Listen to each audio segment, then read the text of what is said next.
Yes तो अभी थोड़ा सा बीच में टेक्निकल एरर आ गया था, तो अब वापस से स्टार्ट कर रहा हूं मैं।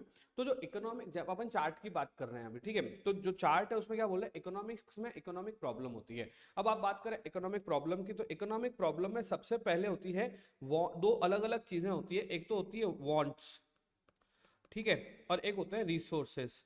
तो आपकी जानकारी के लिए मैं बता देता हूं कि वांट्स जो है वो हमेशा अनलिमिटेड इन नंबर होगी और हर एक की अलग अलग ग्रेड होगी। जैसे सपोज कि मेरे को घर बनाना है और मेरे को कपड़े भी खरीदने हैं, तो मेरे को घर बनाना है इसलिए मैं कपड़े बाद में खरीदूंगा, ऐसा तो हो नहीं सकता। तो अभी अभी अभी जो वांट है पहले कौन सी सेटिस्फाई हो सकती है, मेरी कपड़े खरीदने वाली, तो पहले वो वांट सेटिस्फाई कर लेते हैं, उसके बाद में घर बनाने वाली कर लेंगे, क्योंकि वांट की भी तो ग्रेडिंग रखनी पड़ेगी कि कौन से समय में कौन सी वांट को हम लोगों को सेटिस्फाई करना है, कौन से समय में कौन सी वाली वांट को हमें सेटिस्फाई करना है। तो हर एक वांट के अलग अलग ग्रेड्स होते हैं। अब सुनो मेरी बात, हम सारी वांट क्यों नहीं सेटिस्फाई कर सकते, क्योंकि हमारे पास में रिसोर्सेज लिमिटेड हैं। हमारे पास में रिसोर्सेज लिमिटेड है, मुझे बढ़िया घर चाहिए बट खरीद नहीं सकता, तो अभी किराए का ले लूंगा। तो जो किराए का मैं अगर घर ले रहा हूं तो मैं उस पैसों से मैं बढ़िया घर किराए में तो ले ही सकता हूं। तो मेरी जो मीन्स है वो क्या है, लिमिटेड है। मेरी जो जरूरतें हैं वो क्या है, जरूरतें वो है वो तो अनलिमिटेड, लेकिन उसके जो रिसोर्सेज है वो क्या है, लिमिटेड। अच्छा, इन सब के क्या है, ऑल्टरनेटिव यूजेज हैं। इन सब के क्या है मेरे, ऑल्टरनेटिव यूज, यानी कि हर मीन्स के अलग अलग यूजेस हैं।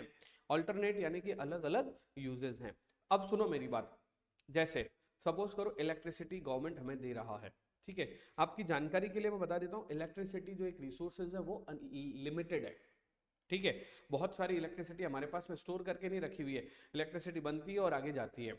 तो जो इलेक्ट्रिसिटी के अलग अलग यूजेस भी हैं, है ना, ऑल्टरनेटिव यूजेस भी है। जैसे घर में काम आती है, जैसे फैक्ट्रीज में काम आती है, जैसे किसानों के लिए भी काम आती है। तो गवर्नमेंट ऑफ इंडिया क्या करती है, घरों में डोमेस्टिक यूज में तो पूरा 24 आवर्स के लिए इलेक्ट्रिसिटी दे देती है, कॉमर्शियल यूज के लिए भी 24 आवर्स के लिए इलेक्ट्रिसिटी दे देती है, जो इंडस्ट्रियल यूज होता है। लेकिन एग्रीकल्चर यूज के लिए 6 आवर्स के लिए इलेक्ट्रिसिटी देती है।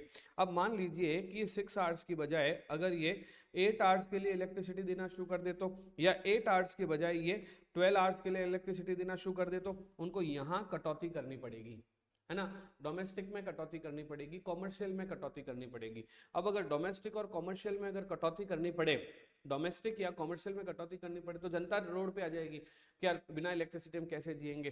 तो ऐसे में क्या होता है, ऐसे में क्या होता है, जो रिसोर्सेज पूरे नहीं हैं उनका इस तरह से, जिनके ऑल्टरनेटिव यूजेस भी हैं, उनको इस तरह से यूज किया जाता है कि सबको थोड़ा थोड़ा सेटिस्फेक्शन मिलना शुरू हो जाए। दिस इज व्हाट एंड्स और मीन्स इज, ठीक है। ये चीजें हमें पढ़नी है। अब इकोनॉमिक्स जब हम पढ़ना शुरू करते हैं तो मेनली हमारा जो पढ़ाने का जो सिस्टम या लॉजिक रहता है वो यही रहता है कि जब हम इकोनॉमिक्स पढ़ना शुरू किए हैं तो हमें बेसिकली 3 चीजों पे ध्यान रखना है। रिसोर्सेज लिमिटेड है, वांट्स अनलिमिटेड है, और उसके यूजेस भी बहुत सारे हैं। तो इस तरह से यूज करना है कि सारी वांट्स जो है वो सेटिस्फाई हो पाए। यस सर कि नो सर? Yes sir. अब बात करते हैं मीनिंग ऑफ बिजनेस इकोनॉमिक्स की। तो इकोनॉमिक्स वर्ड को समझने के लिए, इकोनॉमिक्स वर्ड को समझने के लिए एक यहाँ पे केस दे रखा है, हम इस हाइपोथेटिकल केस से समझते हैं, ठीक है। एक सीईओ है वर्ल्ड वाइड फूड लिमिटेड का, जिसका नाम है जी Ramamurthy. On completion of his presentation, turned out to the board of director, raised a question. Well, ladies and gentlemen, what you say? Shall we go for soft drink business or not? अब वो board को पूछ रहा है। रामामूर्ति कौन है, company का CEO. वो अपने बोर्ड ऑफ डायरेक्टर को मीटिंग खत्म करने के बाद ऐसे पूछ रहा है स्क्रीन दिखा के कि बताओ क्या हमें सॉफ्ट ड्रिंक के लिए जाना चाहिए कि नहीं जाना चाहिए। तो एक व्यक्ति है अंदर जो बैठा है, उनका नाम है स्वामीनाथन। वो कहता है सर एक मिनट कुछ समय दीजिए हमें। आप पूछ रहे हैं कि मेजर डिसीजन जिसको हमें लेने में थोड़ा सा कंपनी का डायरेक्शन समझना होगा, क्योंकि उससे लॉन्ग टर्म इंपैक्ट पड़ेगा। मतलब एक कंपनी है जो एक नया प्रोडक्ट लॉन्च करना चाह रही है कि क्या हम सॉफ्ट ड्रिंक का प्रोडक्ट मार्केट में लॉन्च करें या फिर ना करें। तो स्वामीनाथन ने कहा भी इतना बड़ा डिसीजन ले रहे हो, अभी रुको हमें समझने दो, एक बार समझने दो। तो सामने से रामामूर्ति ने जवाब दिया, I understand your concern, for the company, but now the time has come for us to expand our business. मैं आपकी बात समझता हूँ आपकी बात मैं समझता हूँ स्वामीनाथन जी, लेकिन हमें अपने धंधे को बढ़ाने के लिए, एक्सपांड करने के लिए अब सोचना पड़ेगा, क्योंकि सॉफ्ट ड्रिंक इंडस्ट्री जो है वो फास्ट ग्रोइंग इंडस्ट्री है और हमारा जो फूड इंडस्ट्री का जो बिजनेस है वो इससे क्लोजली रिलेटेड है, तो हमें डेफिनेटली ये शुरू करना चाहिए। तो इन्होंने बोला कि लेकिन दूसरा बोर्ड मेंबर आया और दूसरे बोर्ड ऑफ डायरेक्टर बैठे थे, उन्होंने कहा but competition from white soft drink limited and black nectar limited is tough. भाई साहब, एक व्हाइट सॉफ्ट ड्रिंक लिमिटेड और एक ब्लैक नेक्टर लिमिटेड है, दोनों से हमारा कंपटीशन करना बड़ा टफ है, क्योंकि वो इस धंधे में इतने सालों से यहाँ पर है। ये दूसरा बोर्ड मेंबर बैठा है, वो बोल रहा है। तो रामामूर्ति ने कहा that is right, but we must not forget that the statistics are shows that there is still room for growth in this market. इस मार्केट में ग्रोथ लेने के लिए रूम अवेलेबल है, हम इस मार्केट में जा सकते हैं। And also the food business is near maturity. जो दूसरा हमारा जो बिजनेस चल रहा है वो मैच्योरिटी पे है, अब उसमें हम ज्यादा नहीं कमा सकते, उतना ही है, हाईएस्ट पेस पर है। ऐसा रामामूर्ति ने जवाब दिया कि अगर अब हम लोग नहीं जागे तो सॉफ्ट ड्रिंक इंडस्ट्री में अब हम लोग नहीं आए तो हम लोग पीछे रह जाएंगे। तो उन्होंने कहा don't forget that Swati food tried entering into soft drink market and failed miserably. ऐसा बोला अशोक अग्रवाल नाम के एक बोर्ड मेंबर ने, कि स्वाति फूड लिमिटेड आई थी और उसने कहा था कि हम भी सॉफ्ट ड्रिंक बिजनेस लाएंगे और वो मार्केट से आउट हो गई, फेल हो गई। ऐसा किसने बोला? एक दूसरे बोर्ड मेंबर अशोक अग्रवाल ने। Moreover projections you are showing are based on last 10 year data, what is guarantee that trend will go on. उन्होंने बोला कि जो आप भाई साहब स्वामीनाथन रामामूर्ति जी, आपने जो अपनी प्रेजेंटेशन लाए हो और वो आप जो बता रहे हो ना, उसमें कह रहे हैं, वो आपने जो बताया वो पिछले 10 सालों का ट्रेंड बताया है, क्या पता ये ट्रेंड आगे कंटिन्यू हो या फिर ना हो, ऐसा अशोक अग्रवाल साहब ने कहा। Also we should not forget that Indians have become health conscious. जो इंडियंस हैं उन्होंने जो ये सॉफ्ट ड्रिंक है ये पीना बाबा रामदेव के कहने के बाद में पीना कम कर दिया है, और क्या पता कल सॉफ्ट ड्रिंक को वो प्रेफर करे या ना करे। आपने भी नोटिस किया होगा कई सारे समय से हमारे यहाँ पे अब पेप्सी और कोका कोला की वो इमेज नहीं रही जो आज से 10 साल पहले से थी। पहले 10 साल पहले कोई भी गेस्ट अगर आते थे तो हम लोग कोका कोला और पेप्सी सर्व करते थे, लेकिन पिछले 10 सालों में जब से बाबा रामदेव ने उसके एसिड के बारे में बताना शुरू किया है तो उसकी सेल ड्रास्टिकली कम हो गई है। तो जवाब दिया, well friends, all your concerns are logical and I believe me, I have given much thought to this ifs and buts. My people have spent many days analyzing all available data to arrive at the judgment. Our analysis indicates a strong possibility of entering above average return on this investment in this market, a return that will be more than that what we are earning in food industry. ये अब देखो CEO है, देखो companies में भी ऐसा ही होता है, सीईओ जब एक बार बोल देता है अपनी बातें रख लेता है, भले बाकी वाले बोर्ड मेंबर उसमें कोई पंचायतियां करे, सीईओ अपनी बात को एकदम ऐसे रखता है कि लोगों को अल्टीमेटली एक्सेप्ट करनी होती है। और इस तरह से अशोक अग्रवाल और स्वामीनाथन और जो दूसरे बोर्ड मेंबर है उस तरह के जैसे लोग अगर एक्सेप्ट नहीं भी करे तो भी वो अपनी चीज को लॉन्च करने के लिए अपनी बात को रख लेता है। तो आगे क्या बोल रहा है, we are already working on the details of production, cost, pricing, distribution, finance etcetera. I fear if we wait for long we will be missing on an opportunity that may not come again. हमने अगर इस बात को अगर यहीं पे छोड़ दिया तो हम उस अपॉर्चुनिटी को लॉस्ट कर देंगे जो हमें अभी काफी समय से चाहिए। Let's go ahead and make the most of it, remarked Ramamurthy. ऐसा रामामूर्ति ने रिमार्क किया। ठीक है, यस। तो जैसे सीईओ वगैरह टाइप के जो लोग होते हैं वो जब एक तरह का डिसीजन ले लिया करते हैं उसके बाद में फिर वो ऐसे ही अपनी बात को रख के और आप लोगों के पास बोर्ड के मेंबर्स के बीच में आते हैं और फिर डिसीजन इसी तरह से ही वो ले लेते हैं प्रैक्टिकली। चलिए, वेल बात ये नहीं है, केस अब शुरू हो रहा है। ऊपर जो एग्जांपल है वो हाइपोथेटिकल एग्जांपल है, ठीक है। मैनेजमेंट ऑफ कंपनी को एक थॉट प्रोसेस में, डिसीजन मेकिंग में जो है वो प्रॉब्लम आ रही थी, तो उसने सब कुछ बता दिया कि देखो हमने अपनी क्या कर ली है, रिसर्च कर ली है। रिसर्च करने के बाद हम लोग रिसर्च करने के बाद हम लोग इस पॉइंट पर आ चुके हैं कि हम लोग अच्छा पैसा कमा सकते हैं। इसलिए आप लोग भी हमारे साथ आ जाओ और हम लोग मिलके सॉफ्ट ड्रिंक बिजनेस को आगे बढ़ा देते हैं। तो कोई दिक्कत वाली बात नहीं है, बढ़िया चलेगा सॉफ्ट ड्रिंक बिजनेस और अच्छे से हम लोग इसमें कमाई कर पाएंगे। अब है क्या इस वाली डिसीजन मेकिंग में, इस वाले डिसीजन मेकिंग में क्या क्या इश्यूज क्रिएट हो सकते हैं वो यहाँ पे डिस्कस करने हैं हमें। क्या हमारे फर्म को ये बिजनेस स्टार्ट करना चाहिए? क्या अगर हम ये प्रोडक्ट को लॉन्च, क्या हम इस प्रोडक्ट को लॉन्च करें या ना करें, क्योंकि ये मार्केट जो है वो हाईली कॉम्पिटिटिव मार्केट एनवायरमेंट है। थर्ड नंबर पे फर्म ने अगर प्रोडक्ट को लॉन्च करने का सोचा, if the firm decided to launching the project, which available technique of production should be use. यानी कि सपोज करो हमने सोच भी लिया कि हम लोगों को प्रोडक्ट लाना है सॉफ्ट ड्रिंक वाला, तो हमें प्रोडक्शन का कौन सा मेथड यूज करना पड़ेगा। उसके अलावा from where the firm should procure necessary input, यानी कि कहां से फर्म को नेसेसरी इनपुट को प्रोक्योर करना चाहिए, and what prices so as to have competitive edge in market, किस प्राइस पर ये लोग अगर प्रोडक्ट को लाएंगे तो वो हमारे लिए ज्यादा बेटर रहेगा।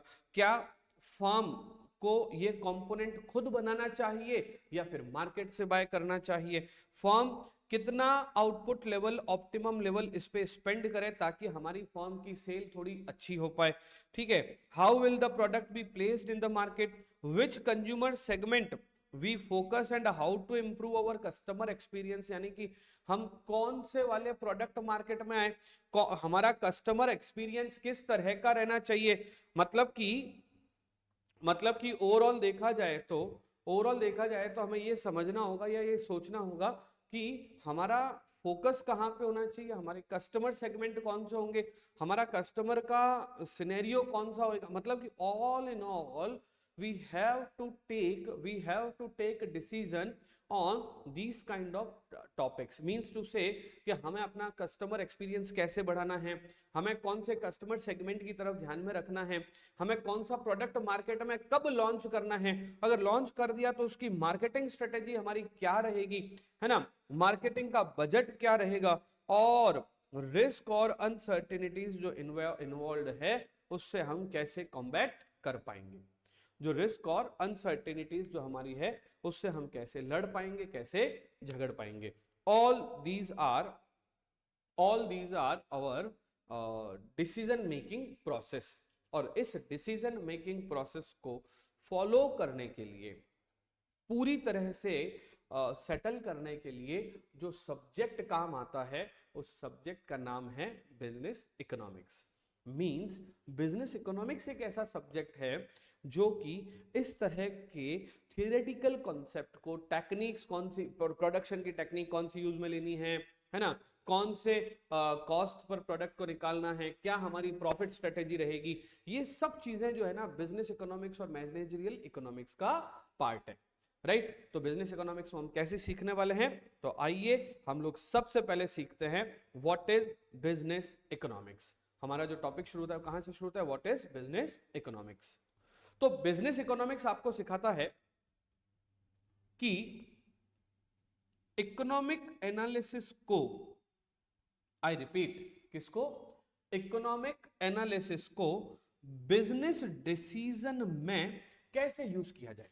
जो इकोनॉमिक थ्योरीज है, इकोनॉमिक का एनालिसिस है, उसको कहां यूज करना है, बिजनेस डिसीजन में। जब हम इन दोनों को मर्ज और मिक्स कर देते हैं तो हमारी किसकी डेफिनेशन बन जाती है, बिजनेस इकोनॉमिक्स की डेफिनेशन बन जाती है। ऑल्दो इसका दूसरा नाम मैनेजरियल इकोनॉमिक्स भी है, क्योंकि बिजनेस में इकोनॉमिक्स से रिलेटेड जो डिसीजन वगैरह लिए जाएंगे या लेने वाले जो लोग होंगे वो कौन होंगे, मैनेजर्स होंगे, इसलिए इसका दूसरा नाम क्या है, मैनेजरियल इकोनॉमिक्स। अब जो जॉल डीन नाम के पर्सन है उन्होंने बिजनेस इकोनॉमिक्स को कोई और तरीके से डिफाइन किया है। एक व्यक्ति जिसका नाम क्या है, जॉल डीन, ठीक है।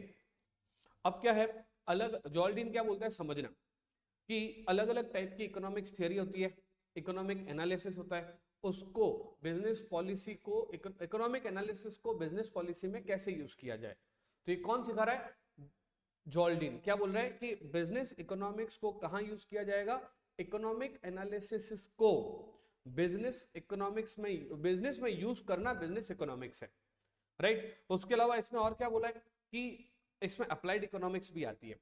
जैसे इकोनॉमिक्स में और को अलग अलग जगह पर अपन यूज करते हैं, जैसे क्वांटिटेटिव टेक्निक की जो टेक्निक्स होती है, एक टेक्निक होती है लीनियर प्रोग्रामिंग, एक स्टैटिस्टिक्स में आपने एक चैप्टर पढ़ा होगा रिग्रेशन एनालिसिस, आपने एक टॉपिक कहीं पे सुना होगा कैपिटल बजटिंग, ये फाइनेंशियल मैनेजमेंट का टॉपिक है जब आप सीए इंटरमीडिएट में आ जाओगे। एक टॉपिक आएगा ब्रेक इवन एनालिसिस, ये या कॉस्ट एनालिसिस, ये सारे अप्लाइड इकोनॉमिक्स के पार्ट है, ये भी हम लोग बिजनेस में यूज में लेते हैं। अब अगर बात करें कि बिजनेस इकोनॉमिक्स का नेचर कैसा है, तो भाई साहब बिजनेस इकोनॉमिक्स दो, पहले मैं आपको बता देता हूं, दो तरह की इकोनॉमिक्स आपके सामने आने वाली है।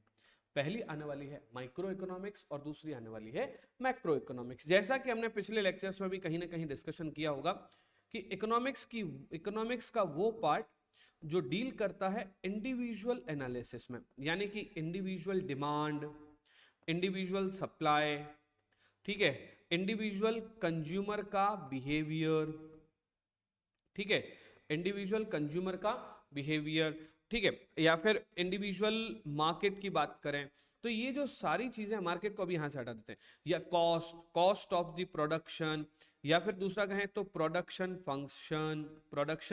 फंक्शन, ये जो सारी चीजें ये इंडिविजुअल से रिलेटेड है। किससे रिलेटेड है? इंडिविजुअल से। और जब बात करेंगे इंडिविजुअल की तो इसको कौन सी इकोनॉमिक्स कहा जाएगा? माइक्रो इकोनॉमिक्स कहा जाएगा। कौन सी इकोनॉमिक्स कहा जाएगा? माइक्रो। और माइक्रो इकोनॉमिक्स का मतलब होता है when economics deal with any individual person या individual product, it is treated as microeconomics. क्या कहा जाता है इसको? Micro. On the other hand एक अलग वर्ड है जिसका नाम है मैक्रो। अगर मैक्रो की बात करें तो मैक्रो इकोनॉमिक्स की बात करें, इनफैक्ट है ना, किसकी बात करें अगर मैक्रो इकोनॉमिक्स की, तो जैसे 1 2 3 4 मैक्रो इकोनॉमिक्स की बात करें तो सबसे पहले आता है नेशनल इनकम। ये मुझे बताओ पर्सनल बातें हो रही है कि ओवरऑल बातें हो रही है? ओवरऑल बातें हो रही है, ठीक है। मैक्रो इकोनॉमिक्स की बात करें तो अगला टॉपिक आपका आता है, मैक्रो इकोनॉमिक्स की बात करें तो अगला टॉपिक आपका आता है नेशनल इनकम के बाद में what I can say is aggregate demand and supply. Aggregate demand and supply, ठीक है। इसके बाद में अगर हम बात करें aggregate demand supply, national income, aggregate demand, aggregate supply, और money and banking, all these are part of macroeconomics. ये सब किसके पार्ट्स हैं? मैक्रो इकोनॉमिक्स से। यानी कि जब मैं इंडिविजुअल की बात करता हूं, यहां पे एक वर्ड आई, माइक्रो में है आई आई आई आई आई, तो जब मैं आई यानी कि इंडिविजुअल की बात करूंगा, मैक्रो में ए है मतलब कि मैं एग्रीगेट की बात करूंगा। तो ये दोनों इकोनॉमिक्स के जो हैं वो पार्ट्स हैं, इकोनॉमिक्स की जो है ब्रांचेस हैं। एक छोटी वाली को माइक्रो कहा गया और बड़े वाले को मैक्रो कहा गया। अब क्वेश्चन राइज होता है कि नेचर ऑफ बिजनेस इकोनॉमिक्स क्या है, यानी कि बिजनेस इकोनॉमिक्स का नेचर इसमें से माइक्रो है या फिर मैक्रो है। तो पहले तो इसने बता दिया कि माइक्रो किसकी बात करता है, तो माइक्रो बात करता है डिफरेंट इंडिविजुअल की। दूसरे नंबर पे इसने बोला कि माइक्रो इकोनॉमिक्स जो है वो इंडिविजुअल यूनिट्स की बातें करता है, ठीक है। तीसरे नंबर पे इसने बोला कि माइक्रो में किसी कंज्यूमर का बिहेवियर, कंज्यूमर के लिए प्राइसिंग, कंज्यूमर के प्रोडक्ट की प्राइसिंग, है ना, selection of people, behaviour of firm, location of industry, market, इस तरह की जो बातें कर रहा है वो किसकी बातें हो गई? माइक्रो की। लेकिन अगर मैं बात करूं मैक्रो इकोनॉमिक्स की, किसकी बात करूं अगर मैं मैक्रो इकोनॉमिक्स की, तो यहाँ पे ओवरऑल बात होने वाली है, एग्रीगेट बात होने वाली है। हम लार्ज इकोनॉमिक्स की बात करेंगे, बड़े वाले, लार्ज, एग्रीगेट, बड़ा वाला, ये सब किसकी बातें होती है? मैक्रो इकोनॉमिक्स की बातें होती है, जहां पे हम टोटल सेविंग और टोटल इन्वेस्टमेंट के बारे में बात करेंगे, एक्सपोर्ट और इंपोर्ट के बारे में बात करेंगे, नेशनल इनकम और नेशनल आउटपुट के बारे में बात करेंगे, जनरल प्राइस लेवल के बारे में बात करेंगे, बैलेंस ऑफ ट्रेड और बैलेंस ऑफ पेमेंट के बारे में बात करेंगे, एक्सटर्नल वैल्यू ऑफ करेंसी के बारे में बात करेंगे, तो फॉरेन एक्सचेंज की बातें शुरू हो गई है, ओवरऑल लेवल ऑफ सेविंग्स के बारे में बात करेंगे। ये सब जब हम बात करेंगे तो कौन सी इकोनॉमिक्स हो जाएगी? मैक्रो इकोनॉमिक्स हो जाएगी। कौन सी इकोनॉमिक्स हो जाएगी? मैक्रो इकोनॉमिक्स हो जाएगी, ठीक है।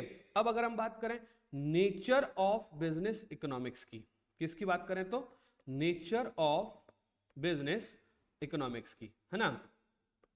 एक सेकेंड, तो the economic world is extremely complex.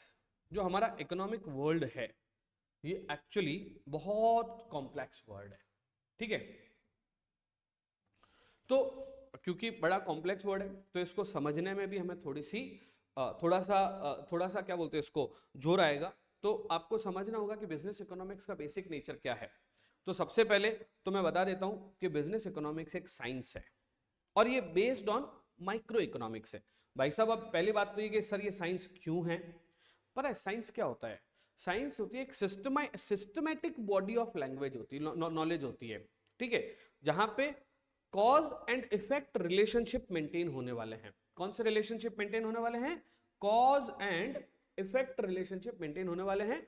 तो जो बिजनेस इकोनॉमिक्स है, बिजनेस इकोनॉमिक्स है जिसमें कि मैथमेटिक्स भी यूज कर रहे हैं और स्टैटिस्टिक्स भी यूज कर रहे हैं। तो जब हम कहीं पे मैथमेटिक्स और स्टैटिस्टिक्स की बातें करते हैं, आई रिपीट माय वर्ड, जब हम किसकी बातें करते हैं? मैथमेटिक्स और स्टैटिस्टिक्स की, ये साइंस की बात है। तो इकोनॉमिक्स की वो ब्रांच जो साइंस है, इकोनॉमिक्स की वो ब्रांच जो क्या है? साइंस है। जैसे मैथ्स हो गया, जैसे स्टैट्स हो गया, तो वो इसीलिए क्या कहा गया कि बिजनेस इकोनॉमिक्स में क्या है? साइंस भी है। साथ ही साथ बेस्ड ऑन माइक्रो इकोनॉमिक्स है। बिजनेस इकोनॉमिक्स किस पे बेस्ड है? माइक्रो इकोनॉमिक्स पे बेस्ड है। अब माइक्रो इकोनॉमिक्स की बात करें तो क्या? It is concerned more the decision making problem of individual establishment. यानी कि जो माइक्रो इकोनॉमिक्स काम करने वाली है वो किसके ऊपर काम करने वाली है? इंडिविजुअल एस्टैब्लिशमेंट पे काम करने वाली है। भाई साहब, किसके पे बात करने वाली है? ये इंडिविजुअल एस्टैब्लिशमेंट के बारे में बात करने वाली है। It relies heavily on technique of microeconomics. यानी कि ज्यादातर कौन सी टेक्निक पे ये फॉलो करती है? ये फॉलो करती है माइक्रो इकोनॉमिक्स। अब सुनो मेरी बात, जैसे बिजनेस है, तो बिजनेस किसी इंडिविजुअल का है? बिल्कुल है।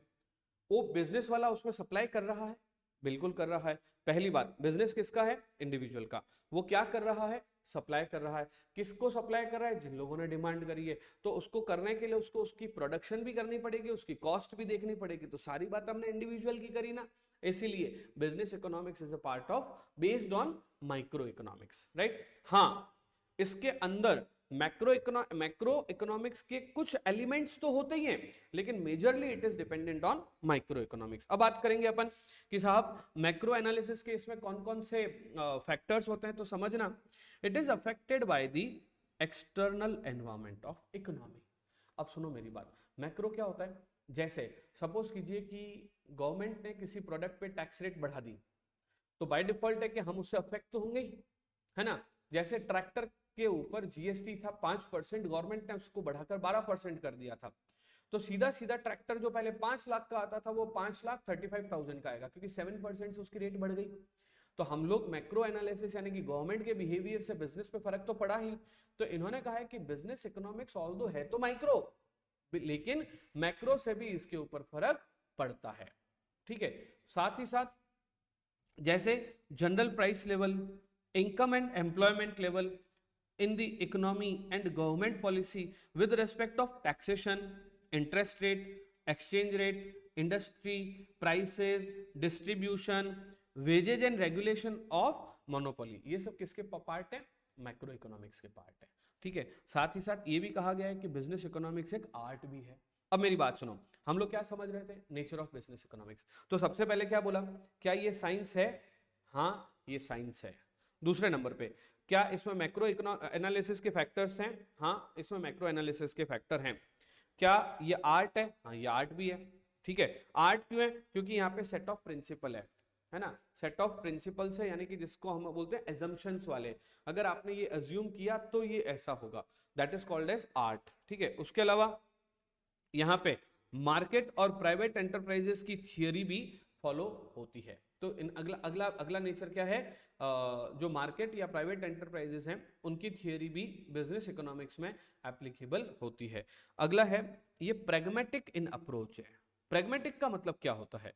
प्रैक्टिकल प्रॉब्लम से रिलेटेड। जैसे सपोज करो हमारा कोई बिजनेस चल रहा है, धंधा चल रहा है, कितनी भी थियरी चला लो, कितनी भी दूसरी बातें कर लो, लेकिन हमारा जो डिसीजन मेकिंग रहेगा, वो डिसीजन मेकिंग के तो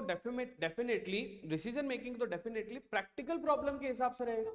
अब अगर प्रैक्टिकल प्रॉब्लम कोई ऐसी आ गई तो उसका सॉल्यूशन भी वैसा ही होगा जैसी प्रैक्टिकल प्रॉब्लम आई है। तो this is called as pragmatic in approach. And the last one is आज का लास्ट टॉपिक मैं ले रहा हूं, it is interdisciplinary in nature. यानी कि जो बिजनेस इकोनॉमिक्स हैं वो एक दूसरे के ऊपर डिपेंडेंट रहते हैं, इसीलिए इनको कहा गया है कि इंटरडिसिप्लिनरी। एक ही नहीं है, यहाँ पे मैथ्स भी आएगा, यहाँ पे ऑपरेशन रिसर्च भी आएगा, यहाँ पे मैनेजमेंट की थियरी भी आएगी, यहाँ पे अकाउंटिंग भी आएगी, यहाँ पे मार्केटिंग भी आएगी, यहाँ पे फाइनेंस भी आएगा, यहाँ पे स्टैटिस्टिक्स भी आएगा और यहाँ पे इकोनोमेट्रिक्स भी आएगी। तो इसीलिए कहा गया कि it is interdisciplinary in nature.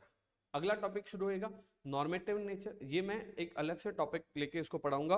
तो अभी तक हमने क्या क्या खत्म किया, बिजनेस इकोनॉमिक्स की डेफिनेशन क्या थी और बिजनेस इकोनॉमिक्स के नेचर क्या थे। उससे पहले इकोनॉमिक्स का हमने बेस स्टार्ट किया था, जहां पे हमने केस से समझा था कि एक्चुअल प्रॉब्लम्स क्या क्या आती है और इकोनॉमिक्स है क्या क्या।